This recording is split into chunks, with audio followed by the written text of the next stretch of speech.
Miller has been with the Lions calling their games since 2005, so been about 20 years and he's seen it all. Saw the 0-16 season in 2008, and of course he was here last January when the Lions won their first playoff game since 1992, beating the LA Rams right here at Ford Field. It's the Anchor Bone Classic. Number 4 Grand Valley State and number 1 Ferris State.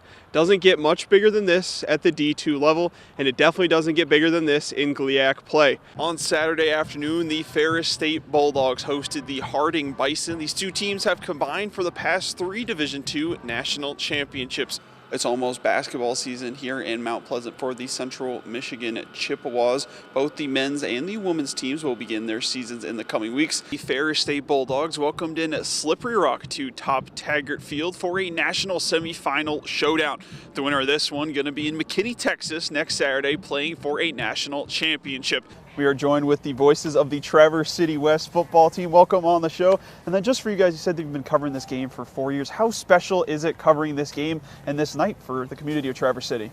If you played boys basketball at Beaverton High School in 1975, Roy Johnston was your head coach. And the seniors who played their last game as Beavers in 2024, Roy Johnston was still their head coach. Everyone who has played for Roy holds the distinct honor of being coached by the man with the most high school wins in Michigan history. But 888 wins, and 50 years later, Roy is hanging them up, leaving behind a legacy that revolves around one thing at the center of his heart: Beaverton basketball. 21 Jack Pine Conference championships, 17 district titles, 6 regional titles, and 1 semifinal appearance to go along with over 800 wins, the most in NHSAA history. Well, when I first started, there was no such thing as a three-point line. So that was the biggest change. And everybody asked me, have the kids changed? Yeah, somewhat, but they're still going through the same growing up stages that we did when we were in school. And believe it or not, I can still remember all the dumb stuff I did.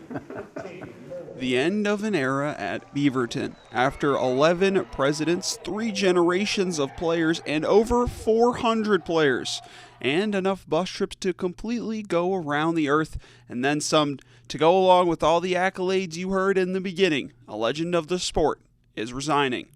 You know, rap music, regular music, country, western music, right? You've heard them all.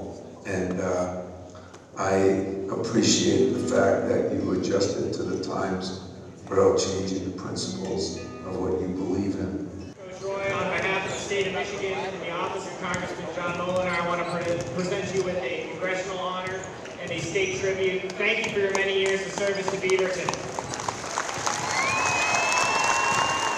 People are going to remember about you 20, 50 years down the line. What do you want it to be? Well, I just want people to think that I love this town, I love this school, and I loved what I did. And how many people can say that that's been lucky enough to do that for 50 years. And so I've just been blessed. I've been blessed with good health, and so I had a chance to accomplish it, and I did. After coaching for 50 years, you're bound to have some one-of-a-kind achievements. Well, how many people have had the opportunity to coach their own grandkids? And I had 3 of them that I coached. And 2 of them became all-staters, and a 3rd one made a critical shot that won a league championship for us. So it very, very special. Shad Woodruff, Roy's assistant coach of 22 years, is currently 47 years old, meaning that Roy has been coaching longer than Shad has been alive. And for Woodruff, his first memory of Johnston's effect on the town of Beaverton came when he was just 8 year old. I was in my grandparents' basement. I remember my mom and dad and my grandparents huddled around this little radio.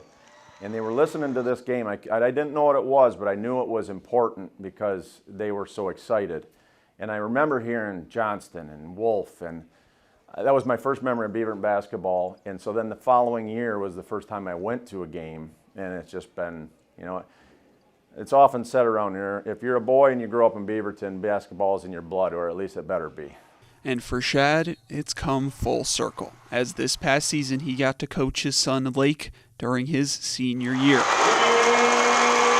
But it was during Shad's time in college when he got his first coaching opportunity, when Roy was the athletic director and called him and asked him to coach their 7th grade team. He said, I just want you to help those kids enjoy the game more at the end of the year than they do at the beginning of the year. That way they'll continue to work on it because they'll love the game.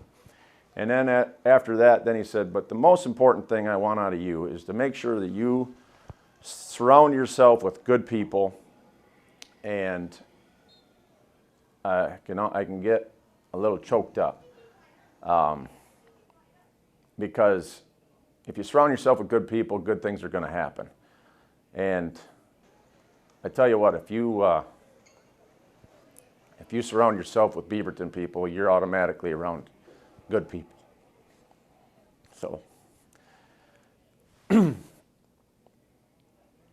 I owe a lot of that to Roy Johnston. For many 90-year-olds, the last thing you're thinking about is breaking records and winning gold medal swimming. But for Lake City's Joel Lockwood, it's just something that he loves to do.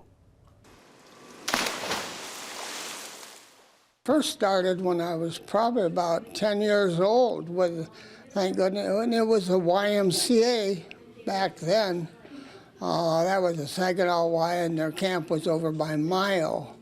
So that's where they taught you to swim, and the YMCA so great because they teach you the right strokes and the right way to do it. Lockwood then went on to swim at Dearborn High before he was drafted into the Army in 1957, where he was slated to be with the medics in Texas, but when his orders were cut, he was sent to Colorado for advanced infantry. So during the second 8 weeks, wherever the meal wagon was, I was able to get on the meal wagon and ride back to the Fort Carson pool and swim in the afternoon. And that was getting ready for the 5th Army Championships in Fort Crowder, Missouri. And went to that in Missouri there. I did well there. I broke the 400 and a 1,500 meter 5th Army record. And so they said they made me stay another week for all Army. And that's when they came with the Olympic and the high college people. So, and then I placed 3rd in all Army and the 1,500 meter. Joel then took 55 years off of swimming from 1957 to 2012 when he worked and spent time with his family until his love for swimming was reignited.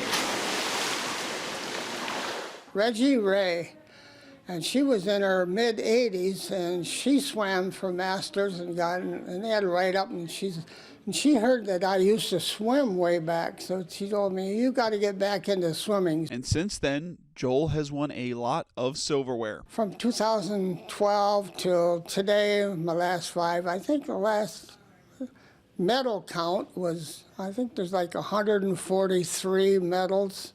This is the World Montreal, going up there, and there's the one. I placed 2nd place in the world in 100 meter freestyle. This is our national, this is national that they did in 2013, that was Indianapolis. These are all Masters state meet championships. These are all first place. I think the blue ones, I counted up, there was 131 of those. World records. Masters world records, and from 2012 all the way up to 2017. National records. Some of those national records, they tie into the world, to that FINA also. Now we got this here, it was in the top 10 of the world, couple of events. The fact that they just sent me for last year, and this is a accumulation of record for all the previous medals.